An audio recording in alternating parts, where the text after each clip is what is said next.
C'est le sac en or 18 carats, ouais, c'est assez dingue.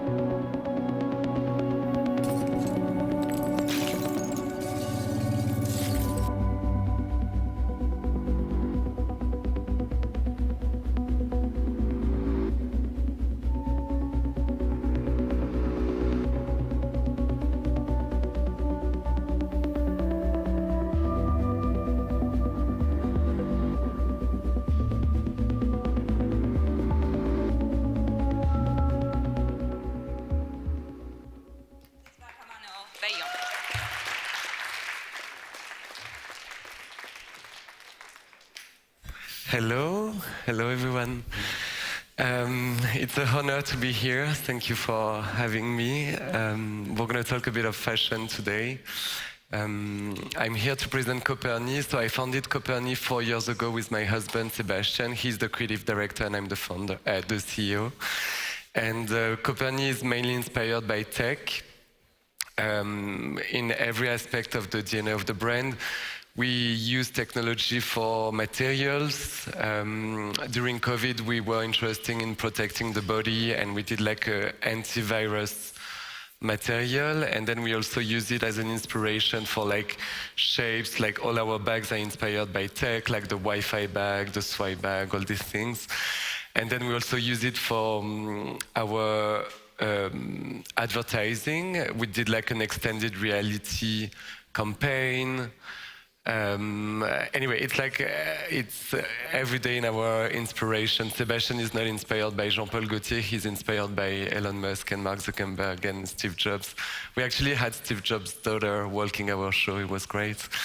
And it's mainly a women's wear brand and accessories, bags and shoes.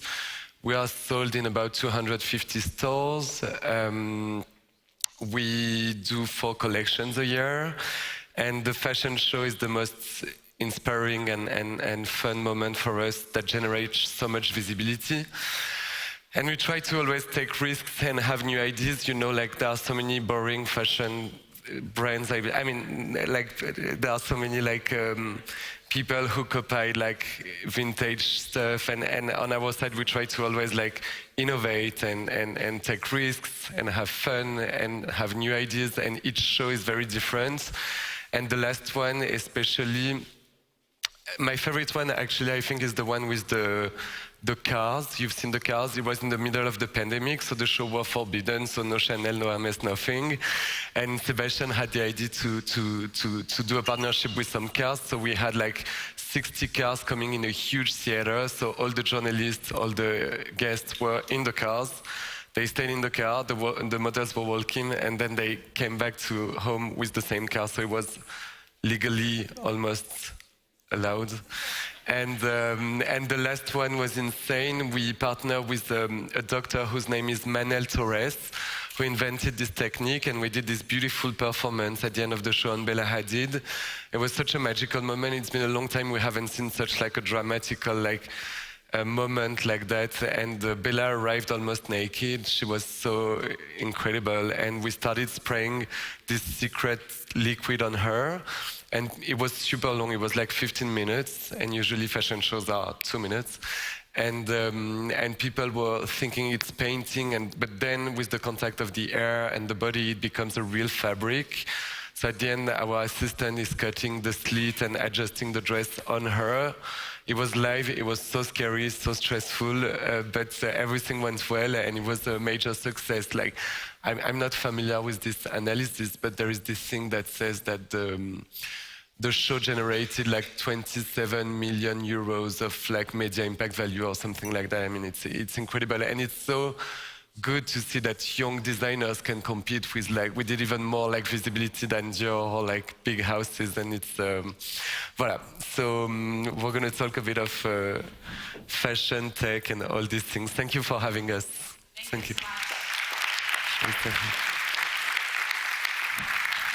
like a real McQueen moment, actually, and we haven't seen this in a while, so thank you so much for this experience. Next up is another creative genius, Giuliano Calza, founder and creative director of Milan's streetwear label GCDS.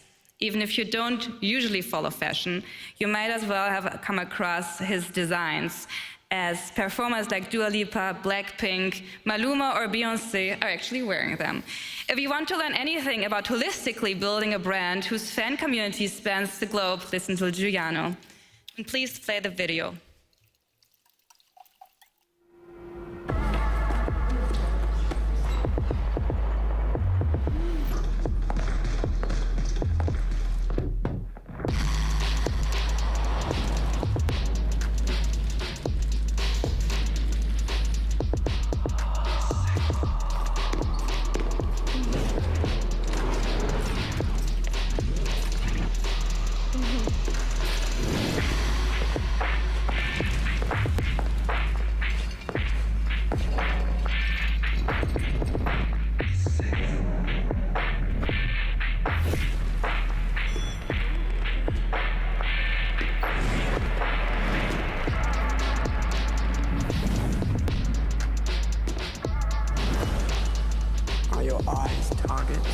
Are your eyes target? Deeper.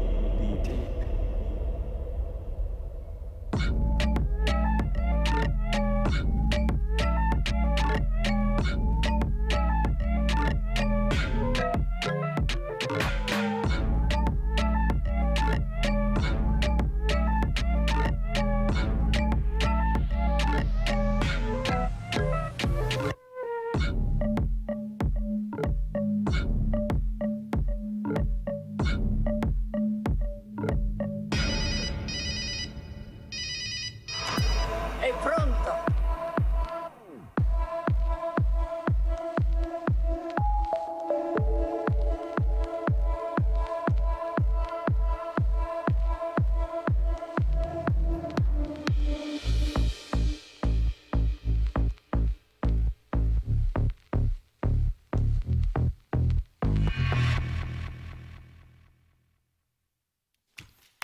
Bienvenue. Giuliano.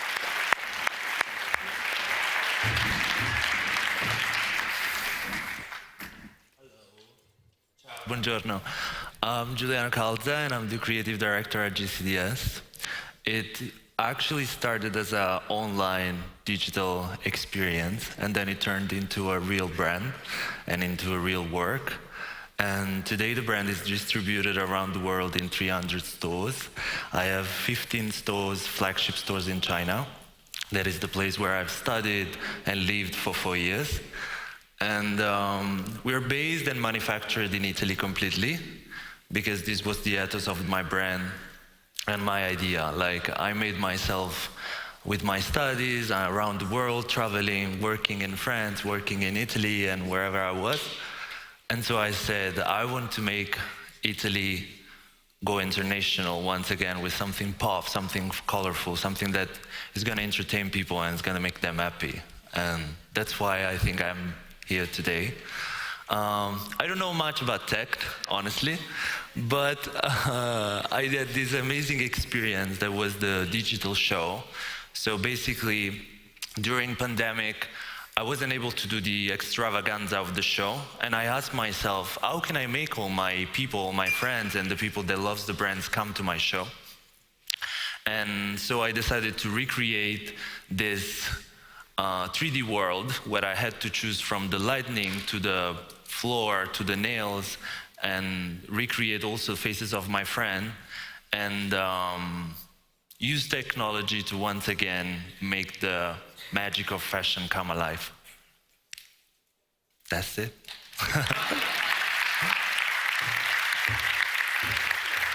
That's it, you saw the video, right? That's it. Okay, anyways. And who better is to speak with those two creative trailblazers than our cultural North Star, Ulrich Obrist, artistic director of Serpentine Galleries in London. Please come to stage and thank you so much for being here.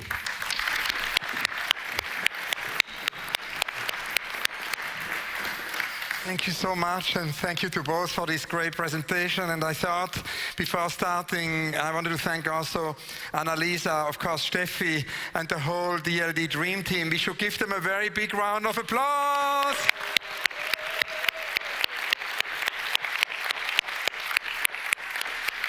and it's very exciting to be here in conversation with Arnaud and Giuliano. And actually, I wanted to begin with a first question which relates to our friend Vivienne Westwood, whom I want to remember here.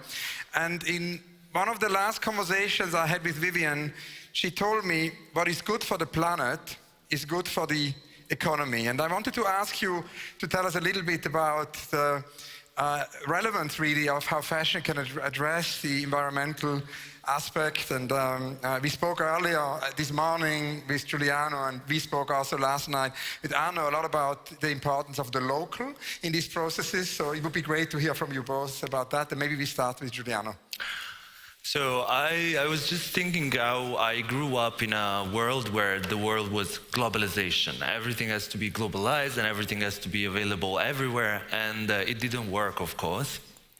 And that's why for myself and my brand, I chose to produce everything in Italy. And that was my idea of like, go local. Like, how can you not make these clothes travel all over the world, or like just the cotton and things go to Italy and then go back to another place where maybe you purchased from.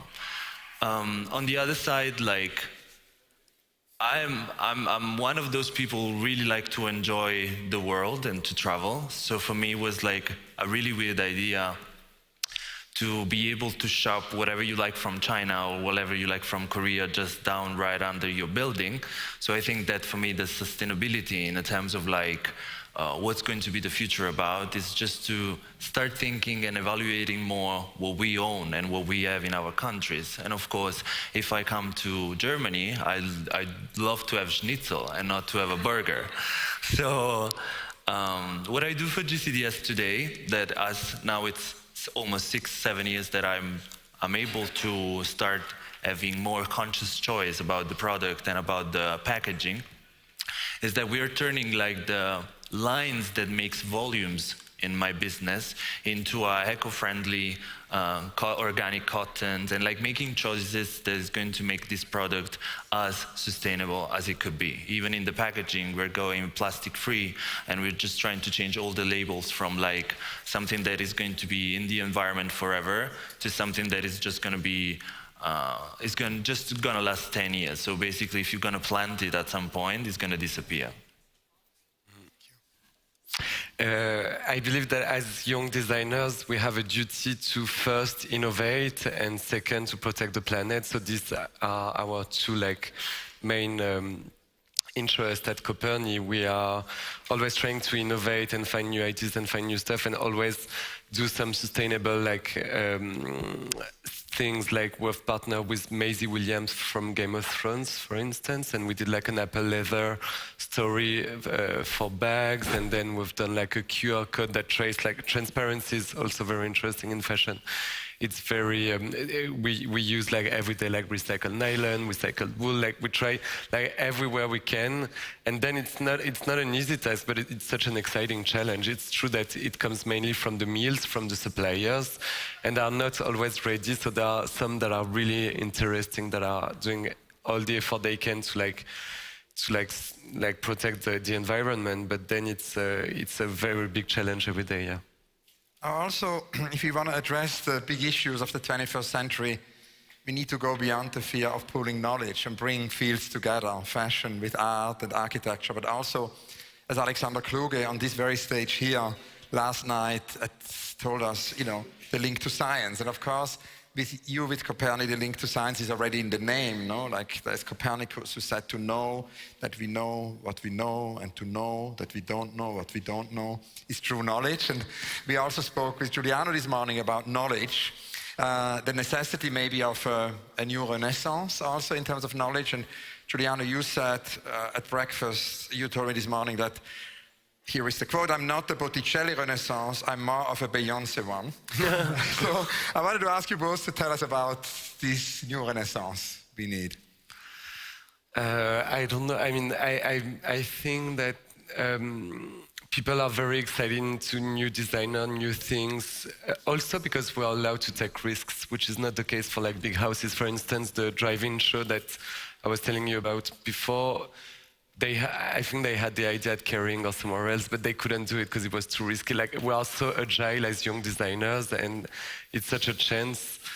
Yeah, I believe there is a kind of renaissance in Paris. Designers are motivated in Milan as well. Yeah. It's a good time for Innovate. Yeah. I think also we've been on a strict policy of product-driven collections, and now we're changing this on a more imaginary fantasy and like a momentum of fashion. So we're just creating through fashion shows and through the choices we do through our clothes, like even your bags, my bags, it's like more of a heart piece or something you want to collect. So to me, the Renaissance is like, maybe the world is going back from this mass exposure that we had through social and mass volumes production into something where people choose for themselves, and like they want to go for something that they reflect themselves. I always say that the new generation that I always love to talk to experience so little of life, have so many traveling experience, have so many resources to take from, while my generation, our generation, was more driven by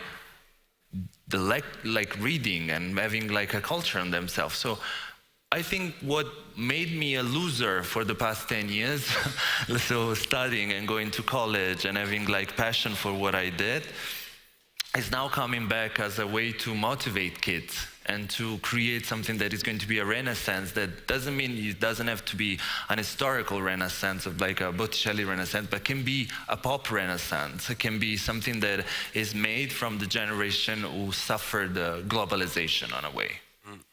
Thank you. Now, one thing we also wanted to address is the future, and we spoke yesterday on the panel here with artists about the future. It would be great to hear from you about the future, about future projects, about projects which maybe have not been realized yet, about unrealized projects. We know very little about fashion designers, artists, poets, architects are the only ones who really publish their unrealized projects, because only in architecture you always have to do the competition. But otherwise we know very little about creatives' unrealized projects. And of course I'm particularly interested here at DLD to know about maybe also unrealized projects in the digital space, because you both mentioned, that technology plays an important role for your process and your production of reality.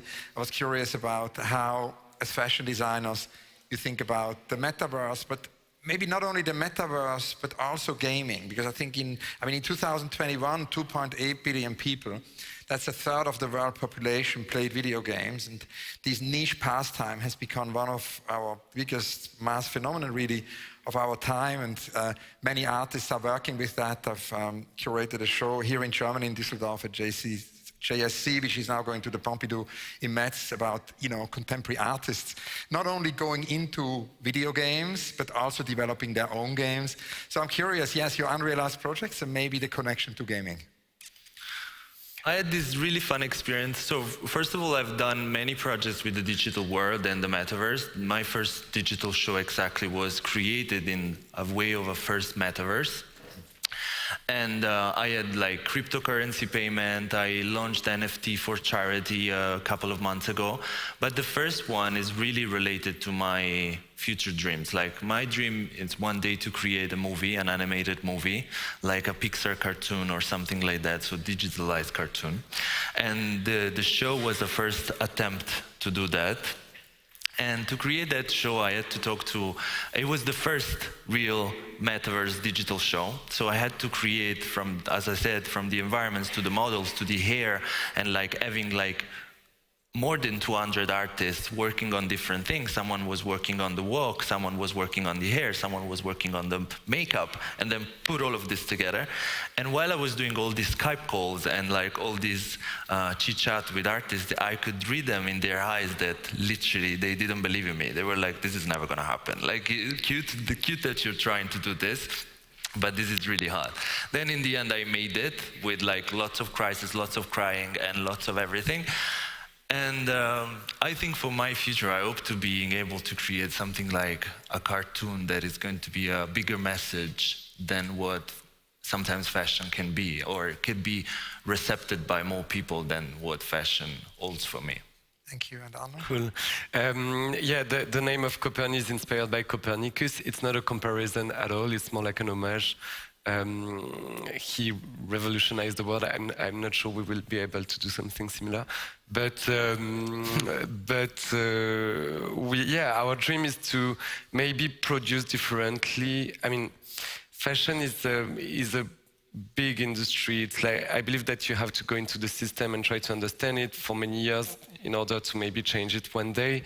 We used to be the creative directors of Courrèges with Sebastian, and Courrèges was such a fascinated guy. He was not a designer, he was an engineer, and he really like invented the ready-to-wear in France. He went from like Cristobal Balenciaga, his father, to like haute couture, to like having sizes, having seamstress, having factories. It was the revolution of the ready-to-wear, and it's been the same since like 50 years. So maybe there is something to do. When we left Courrèges 5 years ago, we've been working for a year on a tech project with Sebastian. We've been with our car through all the suppliers in France, the manufacturer, to understand like how we can maybe like scan the body and produce differently. It was fascinating. It requires a lot of time and investment and development, but hopefully it will come out one day.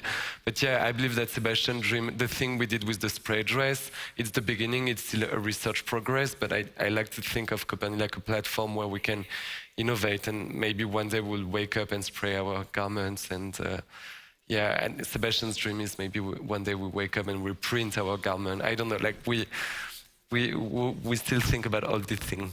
It's wonderful because we can really see how both of you are, in that sense, fashion futurists. And that idea of the futurist brings me to the last question.